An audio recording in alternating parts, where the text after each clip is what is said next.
ధ్యానం అంటే ఏమిటి? ధ్యానం యొక్క ప్రత్యేకతలు, ఇంటి వద్ద ధ్యానానికి ముందు తీసుకోవాల్సిన జాగ్రత్తలు, ధ్యానం ఎంతసేపు చేయాలి, ధ్యానం ఎప్పుడు చేయాలి, ధ్యానం ఎక్కడ చేసుకోవాలి. నెక్స్ట్ ధ్యాన అనుభవాలు. ధ్యాన అనుభవాలు కొంచెం గుర్తుందా మాస్టర్స్? చెప్తాను. అంటే మనం ధ్యానం చేస్తున్న సమయంలో మనలోకి విశ్వశక్తి ప్రవేశిస్తూ ఉంటుంది. అలాంటి సందర్భాలలో ఏంటంటే ఒకరికి వచ్చిన అనుభవాలు ఇంకొకరిలో రావని చెప్తూ ఉన్నారు.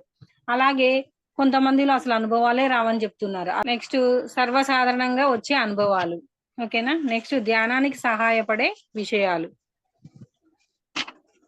ఈరోజు చెప్పుకునేవి ధ్యానానికి సహాయపడే విషయాలు. ఓకే మాస్టర్స్, వినండి చక్కగా.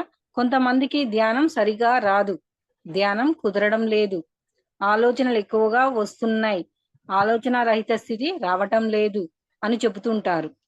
అటువంటి వారికి ఈ క్రింది విషయాలు సహాయపడతాయంట. అర్థమైందా మాస్టర్స్? ఓకేనా? నెక్స్ట్ పిరమిడ్ సహాయం తీసుకోవడం. వీళ్ళు ఏం చేయాలి? పిరమిడ్ సహాయం తీసుకోవడం.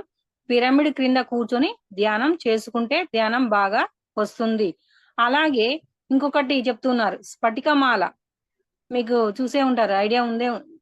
చాలా మంది మాలాధారణ చేసేటప్పుడు స్ఫటికమాల వేస్తూ ఉంటారు. రుద్రాక్ష, స్ఫటికమాల, తులసిమాల. అలా ఇక్కడ ఏం చెప్తున్నారంటే అలాగే స్ఫటికాల సహాయం, అంటే స్ఫటికాల సహాయం చేతిలో కూడా పెట్టుకొని చేస్తారంట. ఇక్కడ స్ఫటికాల సహాయం కూడా తీసుకోవచ్చు. స్ఫటిక మాల దండ మెడలో వేసుకోవచ్చు. ప్రకృతిలో ధ్యానం చేసుకుంటే చాలా బాగా వస్తుంది. నెక్స్ట్ మితాహారం, శాకాహారం మాత్రమే తీసుకోవాలి. ప్రాణశక్తి గల ఆహారం అంటే తాజా పండ్లు, మొలకెవెత్తిన విత్తనాలు, సలాడ్స్, డ్రై ఫ్రూట్స్ తగినంత తీసుకుంటూ ఉండాలి. మంచినీరు బాగా త్రాగుతుండాలి. రోజుకు కనీసం 5-6 లీటర్లన్నా తాగాలి. పరిగడుపునే 1 లీటర్ నీళ్లు త్రాగితే చాలా మంచిది. అప్పుడప్పుడు ఉపవాసం చేయడం మంచిది. మిత భాషణం, ఎంతవరకు అవసరమో అంతవరకే మాట్లాడడం. అతిగా గాని అనవసరంగా గాని మాట్లాడవద్దు. అట్లా మాట్లాడితే మన శక్తి వృధా అయిపోవడమే కాక కొన్ని చెడు పరిణామాలకు దారి తీయవచ్చు. వీలైనంత ఎక్కువగా మౌనం పాటించటం. ఇది మనలోని శక్తిని ఆదా చేయటమే కాకుండా ధ్యానానికి ఎంతో సహాయపడుతుంది. సేవాభావం కలిగి ఉండడం. మన సాయం అవసరం ఉన్న వారికి సహాయపడటం. వీలైనప్పుడు ఇతరులకు సేవ చేస్తూ ఉంటే మనలోని అహంకారం తగ్గి ధ్యానం బాగా వస్తుంది. నెక్స్ట్ త్రికరణ శుద్ధి కలిగి ఉండడం, అనగా మనసులో ఉన్నదే చెప్పటం, చెప్పిందే చేయటం. దీనివల్ల మనసుకు హాయిగా ఉంటుంది. ఏమని చెప్తున్నారు? త్రికరణ శుద్ధిని కలిగి ఉండడం, అనగా మనసులో ఉన్నదే చెప్పటం, చెప్పిందే చేయటం. దీనివల్ల మనసుకు హాయిగా ఉంటుంది. స్వాధ్యాయం అనగా ధ్యానం గురించి మంచి మంచి పుస్తకాలు చదువుకోవటం. బ్రహ్మర్షి సుభాష్ పత్రిజీ పుస్తకాలు, క్యాసెట్లు చాలా ఉన్నాయి. ఇంగ్లీష్ లో లోప్సాంగ్ రాంపా, స్వామి రామ, రజనీష్ పుస్తకాలు చాలా ఉన్నాయి. వీలైనంత ఎక్కువగా సత్సంగ్ పాల్గొంటూ ఉండడం, అంటే ఇది సజ్జన సాంగత్యం. ధ్యానం మీద పూర్తి నమ్మకం నుంచి ప్రతిరోజు ఒకే చోట ఒకే టైంకు నియమం తప్పకుండా ధ్యానం చేసుకోవడం. వర్తమానంలో ఎరుకతో జీవిస్తూ ఉండడం. ఏ క్షణానికి ఆ క్షణం మనం చేస్తున్న పని మీద పూర్తి ధ్యాస పెట్టి నేర్పుగా, తేలిగ్గా, విజయవంతంగా పూర్తి చేసుకోవడం. ధ్యానానికి సహాయపడని విషయాలు.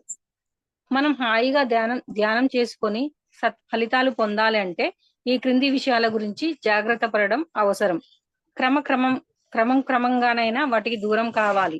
ఏటికో ఇక్కడ చెప్తున్నారు, చదువుతాను వినండి. నిలకడగా లేని మనస్సు వల్ల ఏ నిర్ణయం తీసుకోలేకపోవడం. మన మనసు నిలకడగా లేనప్పుడు ఎలాంటి నిర్ణయాలు కూడా తీసుకోలేకపోతూ ఉంటాము. ఉదాహరణకి కొన్నాళ్ళు పూజలు, కొన్నాళ్ళు జపాలు, మరి కొన్నాళ్ళు మరొకటి చేయటం. నెక్స్ట్ అనుమానం, భయం ఉండడం వల్ల ఏం చేస్తే ఏమవుతుందో అని భయపడుతూ ఉండడం, ఏమీ చేయలేకపోవడం. అంటే మనలో అనుమానం, భయం ఉండడం వల్ల మనం ఏం చేస్తున్నామో ఏం చేయాలో తెలియక భయపడుతూ ఉంటాం, ఏం చేయలేకపోతాం. దురాశకు పోయి దుఃఖాన్ని కొని తెచ్చుకోవడం. స్వార్థం, సంకుచితత్వంతో నిజానిజాలు తెలుసుకోలేకపోవడం, అహంకారంతో నాకంతా తెలుసనుకోవడం, ఇతరులు చెప్పేది ఏమాత్రం వినిపించుకోకపోవడం, మితిమీరిన అనుబంధం, వ్యామోహం, దురాభిమానం వల్ల సమస్యలు కొని తెచ్చుకోవటం, అనవసరమైన ఆశలు పెంచుకొని నిరాశకు గురి కావటం. అర్థమవుతుందా మాస్టర్స్? సోమరితనం వల్ల పనులు వాయిదా వేస్తూ భవిష్యత్తునో తలుచుకుంటూ విలువైన కాలం వృధా చేస్తూ ఉండడం, మనం అసమర్థతను తెలుసుకోలేక మన మీద మనమే జాలి చూపుకోవడం, ఇతరులను నిందించడం, ప్రతిదానికి ఇతరులపై ఆధారపడే స్వభావం, నిస్సహాయత, పూజించే వ్యక్తిలో లోపాలు గాని మోసాలు గాని కనబడగానే తీవ్ర మనస్తాపానికి గురి కావటం. ఇంకొకటి, ధ్యానం వలన కలిగే లాభాలు. ధ్యానం చేసుకుంటే నేటి సమాజంలోని అన్ని వర్గాల వారికి వారి సమస్యలు పరిష్కారం అవటమే కాకుండా ఇతరులకు సహాయపడవచ్చు. విద్యార్థులకు మామూలుగా ఈ రోజుల్లో విద్యార్థులు ఎదుర్కొంటున్న సమస్యలు ఏమిటో చూద్దాం. ఇంటి వాతావరణం చదువులో వారికి పడలేకపోవటం. దీనికి కారణం తల్లిదండ్రులు ఉద్యోగాలకెళ్లి రాత్రికి ఆలస్యంగా రావడం, చదువురాని తల్లిదండ్రులు, చదువొచ్చినా సహాయపడే స్థితిలో లేని తల్లిదండ్రులు, ఇంటి వద్ద చదువుకోవడానికి కావలసిన సదుపాయాలు కూడా లేకపోవడం మొదలైనవి. నెక్స్ట్, రవాణా సౌకర్య సమస్యలు. స్కూల్ కు పోవడానికి రావడానికి కిక్కిరిసిన బస్సుల్లోను ఆటోల్లోను సరిగా ఊపిరాడని స్థితిలో అనేక గంటలు ప్రయాణం, అలసట, నిద్ర, కొందరైతే రోజు కొన్ని కిలోమీటర్ల దూరం నడిచి వెళ్లి రావడం, అలసిపోవడం, తలకు మించిన బరువున్న స్కూల్ బ్యాగులు, టిఫిన్ బాక్సులు, నీళ్ల సీసాలు మొదలైనవి మోయటం, పట్టణాల్లో మితిమీరిపోతున్న కాలుష్యాల బెడద, ఆహార కాలుష్యం, నీటి కాలుష్యం, వాయు కాలుష్యం, శబ్ద కాలుష్యం, మందుల కాలుష్యం, మనో కాలుష్యం మొదలైనవి. వీటి వల్ల కలుగుతున్న అనారోగ్యాలు, సంఘ విద్రోహ శక్తుల వల్ల వస్తున్న ఘోర ప్రమాదాలు, కిడ్నాపులు, రేపులు, హత్యలు, నేరాలు మొదలైనవి. ఇవన్నీ మనం రెగ్యులర్ గా టీవీలో చూస్తూనే ఉంటున్నాం. ఇప్పుడు జరుగుతున్న సమస్యలు, ఆడవాళ్ళని కూడా తీసుకెళ్లి అవి ఇంకా నేను నోటితో చెప్పలేను, అలాంటివి కూడా చూస్తున్నాను. కాబట్టి ఇలా ఏంటి, ధ్యానం ద్వారా మనల్ని మనం ప్రొటెక్ట్ ఉంటుందని కూడా మనకు అర్థమవుతుంది ధ్యానం చేయడం ద్వారా. స్కూల్ వాతావరణంలోని సమస్యలు, క్రిక్కిరిసి ఉండే తరగతి గదులు, అంతంత మాత్రంగా ఉన్న బోధన సౌకర్యాలు, ఉపాధ్యాయుల కొరత, అర్థం లేని ఆచరణ సాధ్యం కాని రూల్స్, లోపభూయిష్టమైన పరీక్షా విధానం, విద్యను వ్యాపారంగా చేసి విద్యార్థులను యంత్రాలుగా మార్చటంలో పోటీ పడుతున్న పాఠశాలలు, పై సమస్యలన్నింటినీ ఎదుర్కొనే తట్టుకోగల శారీరక మానసిక శక్తి సామర్థ్యాలు లేక నేటి విద్యార్థులు అవస్థల పాలవుతున్నారు. ఆత్మహత్యలు, ఇంటి నుంచి స్కూల్ నుంచి పారిపోవటం మొదలైన తొందరపాటు పనులకి పాల్పడుతున్నారు. దిక్కుతోచని స్థితిలో ఉన్నారు. అట్టి వారికి కావలసిన మనోనిబ్బరం, ఆత్మబలం, ఆత్మవిశ్వాసం అందించగలది ఒక ధ్యానం మాత్రమే. ఇదియే విద్యార్థులకు ధ్యానం వలన కలిగే గొప్ప లాభం. ఇది ఎలా సాధ్యం? చిన్న వయసులో ఉన్న వారికి ధ్యానంలో త్వరగానే విశ్వశక్తి ప్రవహించడం జరుగుతుంది. చిన్నపిల్లలుగా ఉన్న వారికి ధ్యానంలో త్వరగానే విశ్వశక్తి ప్రవహించడం జరుగుతుంది. దీని వలన నాడీ మండల శుద్ధి జరిగి ఉన్న రోగాలు పోయి కొత్తవి రాకుండా ఉంటాయి. ఒంట్లో ఉన్న విష పదార్థాలన్నీ తొలగిపోవడం వల్ల ఉన్న చెడు అలవాట్లు పోతాయి. దీంతో పిల్లలు ఆరోగ్యంగా ఉంటారు. రోగ నిరోధక శక్తి పెరుగుతుంది. వారి శారీరక మానసిక శక్తి యొక్క స్థాయి పెరుగుతుంది. దాంతో వాళ్ళ పనులు వాళ్ళు చక్కగా చేసుకోగలుగుతారు. వారి శక్తిలో వారికి ఆత్మవిశ్వాసం కలుగుతుంది. అలాగే ఆత్మ సంయమనం కూడా వస్తుంది. నడవడిలో మంచి మార్పు వస్తుంది. జ్ఞాపశక్తి వృద్ధి అవుతుంది. చదువు బాగా వస్తుంది. అందరితోనూ మంచిగా ఉంటారు. ఈ మార్పులు రావడం వల్ల వారు ఎటువంటి సమస్యలనైనా ధైర్యంగా ఎదుర్కొని ముందుకు సాగిపోగలుగుతారు. బాగా చదువుకుంటారు. పరీక్షలు బాగా రాస్తారు. ఇంటర్వ్యూలు బాగా చేయగలుగుతారు. నెక్స్ట్ వచ్చేసి గృహస్థుల గురించి చెప్పారు. అన్ని ఆశ్రమాల్లోకి గృహస్థాశ్రమం ఎక్కువ బాధ్యతలతో నిండి ఉన్నది. సంసారం సాగరం, దుఃఖం తస్మాత్ జాగ్రత్త అని కదా మన పెద్దల వాకు. మరి ఈ రోజుల్లో సంసారులకు ఉండే సమస్యలు ఏమిటో చూద్దాం. వృద్ధులైన పెద్దవాళ్ళ చాదస్తాలు, తరం మార్పు, వాళ్ళ అతి గారాబాలతో పిల్లలు చెడిపోవడం. వృద్ధులైన పెద్దవాళ్ళ చాదస్తాలు, తరం మార్పు, వాళ్ళ అతి గారాబాలతో పిల్లలు చెడిపోవడం. పొద్దున లేచింది మొదలు ఉరుకులు పరుగులు, ఇంటి నుంచి ఆఫీసుకి, ఆఫీసు నుంచి ఇంటికి, తెమలని పని, తీరని సమస్యలు, క్షణం తీరిక లేని జీవితాలు, ఒత్తిడులు, ఆయాసం, అలసట. పిల్లలను నిర్లక్ష్యం చేయడం, వారి బాగోగులు సరిగా చూసుకోలేకపోవడం, వాళ్ళ నడవడిక సరిగా లేకపోవడం, ఆడపిల్లల పెళ్లిళ్ల గురించి దిగులు, పిల్లల చదువుల కోసం పడుతున్న అవస్థలు, సంఘ వ్యతిరేక శక్తులతో సమస్యలు, దొంగతనాలు, కిడ్నాపులు, హత్యలు, హింసాకాండలు మొదలైనవి. పిల్లల అనారోగ్యాలు, డాక్టర్లు, మందులు, ఖర్చులు, మరణాలు, మానసిక బాధలు, ఆర్థిక ఇబ్బందులు, అప్పులు, వడ్డీలు, కీచులాటలు. కుటుంబ సభ్యుల్లో పరస్పర అవగాహన లేక వచ్చే కలహాలు. ఇది అవగాహన లోపంకు దారితీసి మనస్పర్ధలు రావడం, వీటిని తొలగించుకోవడానికి కూడా సమయం లేకపోవడం, పై సమస్యల వల్ల మనశ్శాంతి అనేది లేకుండా పోవడం, అనారోగ్యానికి ఆహ్వానం.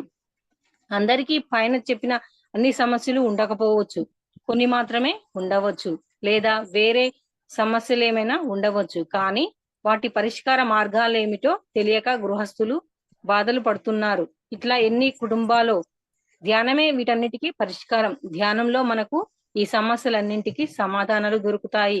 వీరికి ధ్యానమే శరణ్యం. ఇక మన వయోవృద్ధులు, ఈ రోజుల్లో వయోవృద్ధులు ఎదుర్కొంటున్న సమస్యలు ఏమిటి? పిల్లలంతా పెద్దవాళ్ళై రెక్కలొచ్చిన పక్షుల్లా ఎవరి దారిన వాళ్ళు వెళ్ళిపోవడం, తల్లిదండ్రులేమో ఒంటరి వాళ్ళై తమను చూసుకునే వాళ్ళు లేక దిగులుతో మంచాలెక్కటం, భరించరాని ఒంటరితనాన్ని అనుభవిస్తుండడం, అనారోగ్యం వల్ల తమ పనులు తాము చేసుకోలేక ఏ వృద్ధాశ్రమంలోనో చేరడం, తమ వాళ్ళ కోసం ఎదురు చూస్తూ కాలం గడపటం, కొందరైతే ఆర్థిక ఇబ్బందులతో అవస్థలు పడుతుండడం, పిల్లల దగ్గర ఉన్న వాళ్ళు కూడా తమను వారు పట్టించుకోలేకపోవడం లేదని వాపోతూ ఉంటారు. వీరందరికీ కూడా ధ్యానం ఒక వరం లాంటిది. ఎందువల్లనంటే ధ్యానం చేసుకుంటే శారీరక మానసిక ఆరోగ్యం లభిస్తుంది. దాంతో వాళ్ళు చేసుకోగలుగుతారు. ఎవరి మీద ఆధారపడకుండా హాయిగా జీవించవచ్చుననే మనోధైర్యం కలుగుతుంది. ఆత్మవిశ్వాసం వస్తుంది. దిగులు, ఒంటరితనం పోతాయి. ఆధ్యాత్మికంగా కూడా ఎదుగుతారు. ధ్యానం వలన జ్ఞానం వస్తుంది, అజ్ఞానం నశిస్తుంది. ఈ ప్రాపంచిక బంధాలు తగ్గిపోతాయి. సుఖ దుఃఖాలు రెండింటిని సమానంగా అనుభవిస్తారు.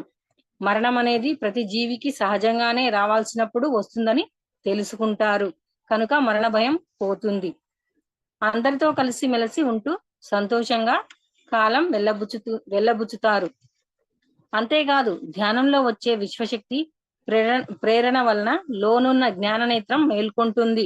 ఫలితంగా సంపూర్ణ ఆరోగ్యం, చెడు అలవాట్లు పోవడం, ఆత్మవిశ్వాసం పెరగడం, పరస్పర అవగాహన, సజ్జన సాంగత్యం, నిత్య జాగరూకత, పరోపకార సేవాభావాలు, దానబుద్ధి వస్తాయి.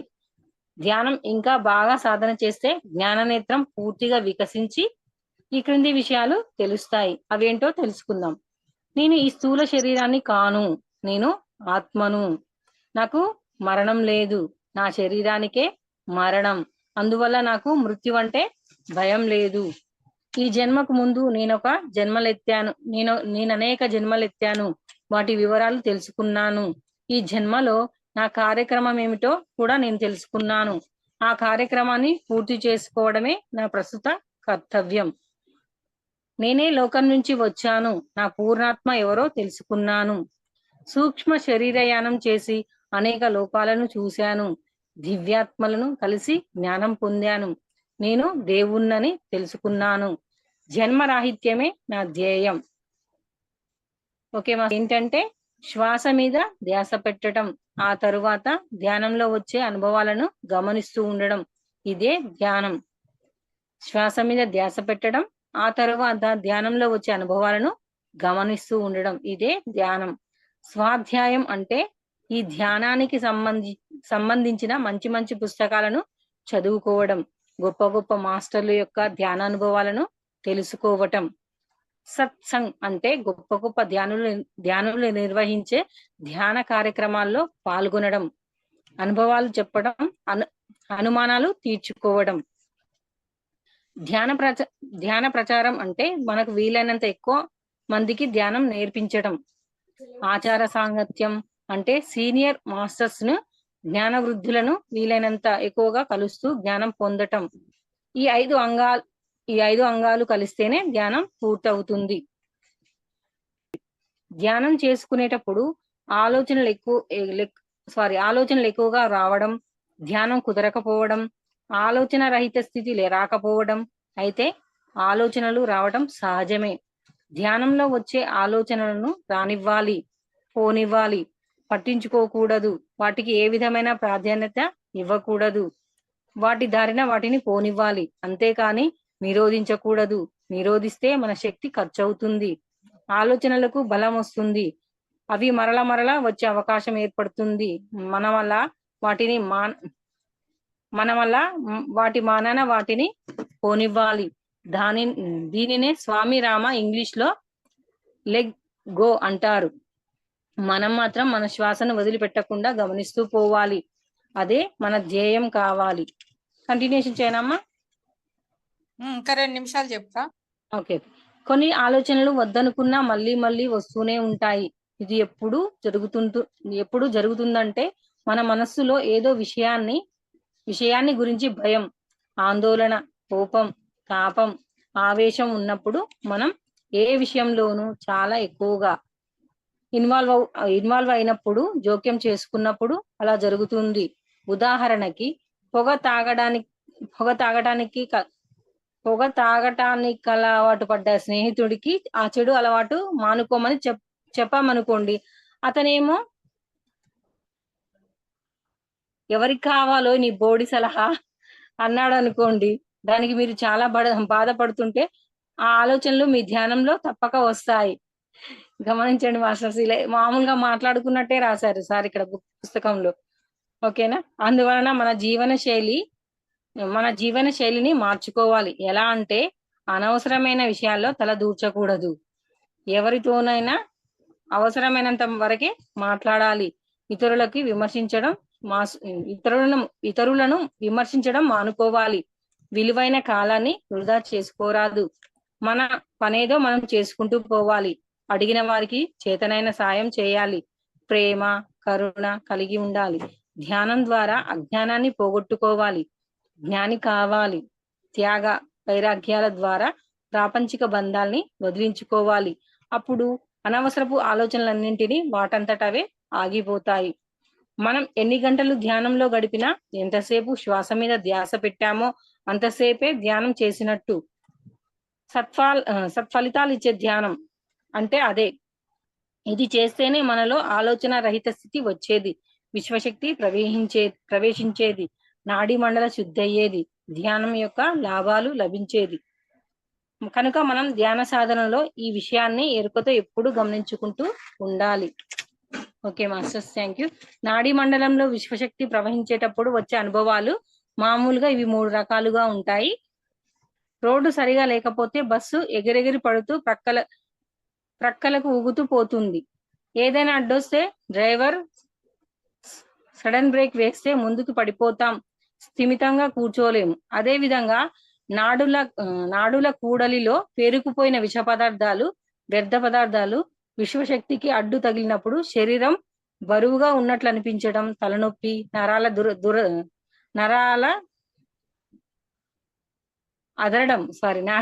అదరడం, జరుపు రావడం మొదలైన అనుభవాలు వస్తాయి. నెక్స్ట్, రైలు ప్రయాణం. నెట్టుతున్నట్టు, లాగుతున్నట్లు ప్రక్కలు లాగుతున్నట్లుగా పట్టాల శబ్దాలతో నడుస్తుంది కదా రైలు ప్రయాణం. అలాగే విశ్వశక్తి తనకొచ్చిన అడ్డంకులను కొద్దిగా ఛేదించి ముందుకు వేగంగా ప్రవహించేటప్పుడు అవే అనుభవాలు వస్తాయి. అయితే బస్ ప్రయాణం కంటే నయం. విమాన ప్రయాణం ఏ విధమైన ఒడిదుడుకులు లేకుండా ప్రయాణం సాఫీగా సాగుతుంది. అసలు కదిలినట్లే ఉండదు. విశ్వశక్తి ప్రవాహం కూడా అట్లాగే సాఫీగా ప్రశాంతంగా జరుగుతుంది. శుభ్రపడిన నాడీ మండలంలో ఏ అడ్డంకులు ఉండవు కనుక విశ్వశక్తి సాఫీగా ప్రవహిస్తుంది. ఆరోగ్యవంతుల్లో కూడా ఇదే జరుగుతుంది. పై అనుభవాలు అందరికీ ఒకే రకంగా రాకపోవచ్చు.